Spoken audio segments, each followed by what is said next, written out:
حضرت عمر بن عبدالعزیز جو کہ اموی خاندان کے چشم و چراغ تھے، لیکن ان کا مزاج سب سے ہٹ کے تھا، انوکھا اور نرالا تھا۔ سلیمان نے ساری زندگی تخت و تاج کی بسر کرنے کے بعد سوچا کہ میں ان کو اپنا نائب بناؤں۔ تو خیر، جب ان کا انتقال ہوا تو لوگ دمشق کی جامع مسجد میں جمع ہوئے اور وصیت نامہ پڑھا گیا۔ تو حضرت عمر بن عبدالعزیز کھڑے ہوئے، فرمایا لوگوں، نہ تو میری منشا تھی کہ مجھے خلیفہ بنایا جائے اور نہ مجھے اس بات کا علم تھا، یہ میری منشا اور آپ لوگوں کی مشاورت کے بغیر کیا گیا ہے، میں اس سے دستبردار ہوتا ہوں، آپ جس کو چاہیں اپنا خلیفہ مقرر کر لیں۔ تو لوگوں نے کہا آپ ہی ہمارے امیر ہیں، آپ ہی ہمارے خلیفہ ہیں۔ تو آپ نے فرمایا کہ جب تک اللہ کی اطاعت کرتا رہوں تب تک تمہارا خلیفہ رہوں گا۔ اور پھر آپ نے حکم نامہ جاری کیا کہ میری جتنی جائیداد ہے ساری بیت المال میں جمع کروائی جائے، اور جتنے بھی اموی شہزادے تھے ان کی جائیدادیں جو ان لوگوں کے ضبط کی ہوئی تھی سب کو بھاگ سرکار ضبط کرنے کا حکم نامہ جاری کیا۔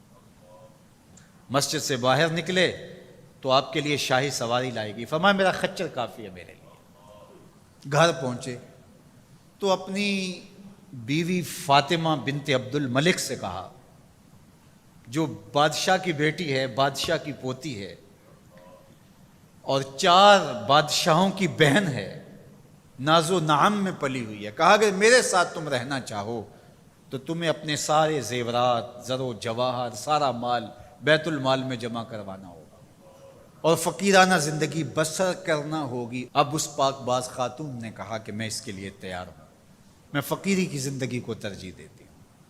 اب حضرت عمر رضی اللہ تعالیٰ عنہ نے صرف 2 سال 5 ماہ اور کچھ دن حکومت کی اور 3 بر اعظموں پر سلطنت اسلامیہ پھیلی ہوئی تھی، اور آپ روتے تھے کہ ان لوگوں کا حق بھی میرے اوپر بلا مطالبہ ہے جو دنیا کے کسی بھی خطے کے اوپر اس سلطنت کی حدود میں بستے ہیں۔ عید کا موقع آیا، عیدگاہ میں جب لوگ ایک دوسرے کو مل رہے تھے تو امیر المومنین کے بیٹوں کے کپڑے خستہ تھے، پرانے تھے، پیوند لگے ہوئے تھے۔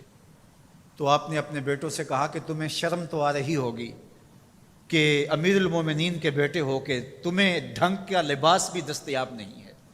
تو آپ کا ایک بیٹا عبد الملک بن عمر بن عبدالعزیز جو آپ کی زندگی میں انتقال کر گیا تھا، اس نے کہا ہمیں اس بات پہ فخر ہے کہ ہمارے باپ نے خیانت نہیں کی ہے، ہمارا باپ دیانتدار ہے۔ جب گھر آتے ہیں تو آپ کی بیٹیاں آپ کو عید مبارک کہتی ہیں، آپ سے ملتی ہیں، لیکن منہ پہ کپڑا دھرا ہوا ہے۔ تو حضرت عمر رضی اللہ تعالیٰ عنہ عمر بن عبدالعزیز بولتے ہیں کہ بیٹی آپ نے چہرے کے اوپر کپڑا کیوں رکھا ہوا ہے؟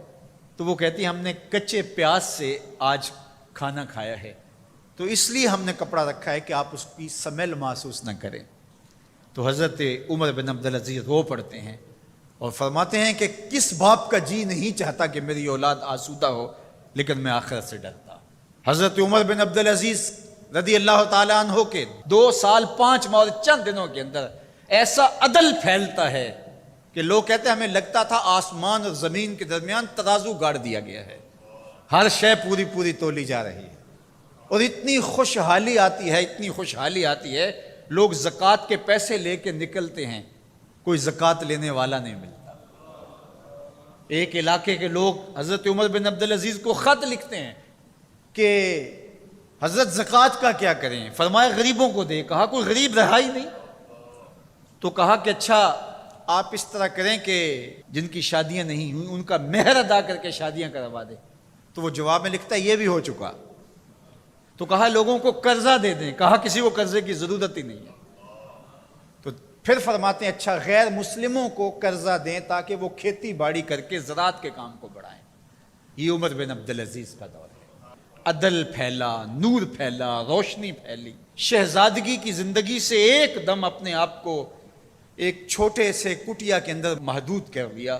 اللہ اکبر۔ حضرت عمر بن عبدالعزیز رضی اللہ تعالی عنہ مسلمانوں کے نامور خلیفہ ہے، اور ان کو ان کے عدل، ان کے انصاف، ان کی سادگی اور ان کی زندگی کے اس خوبصورت طرز کی وجہ سے عمر ثانی کہا جاتا ہے۔